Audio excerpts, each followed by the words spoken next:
KKR পরপর দুটি ম্যাচে হেরে বেশ চাপে পড়ে গিয়েছে। প্রথমে মুম্বইতে মুম্বই ইন্ডিয়ান্সের কাছে, তারপর ঘরের মাঠে সানরাইজার্সের কাছে হারল নাইটরা। এবার দেখে নেওয়া যাক আইপিএল 2026-এর 6টা ম্যাচের পর কোন দল পয়েন্ট টেবিলে কোন অবস্থানে রয়েছে। ইডেনে গত ম্যাচে হারিয়ে সানরাইজার্স হায়দ্রাবাদ মরশুমের প্রথম জয়ের স্বাদ পেল। প্রথম ম্যাচে হারের পর তারা পয়েন্ট তালিকায় খাতা খুলতে পারল। প্রথম ম্যাচে আরসিবির কাছে হারে হায়দ্রাবাদ, পরের ম্যাচেই সানরাইজার্স কেকেআরকে হারিয়ে জয়ের সরণিতে চলে এল। আপাতত রাজস্থান রয়্যালস 2 পয়েন্ট নিয়ে পয়েন্ট টেবিলের 1 নম্বরে রয়েছে। আরসিবি 2 পয়েন্ট নিয়ে দ্বিতীয় স্থানে রয়েছে। 3-এ দিল্লি ক্যাপিটালস, 4-এ মুম্বই ইন্ডিয়ান্স, 5-এ পাঞ্জাব কিংস এবং Sunrisers Hyderabad.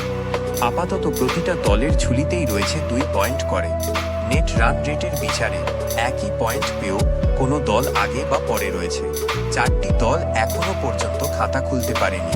Gujarat Titans, Lucknow super giants, Kolkata night Riders এবং চেন্নাই সুপার কিংস এখনো কোনো পয়েন্ট পায়নি।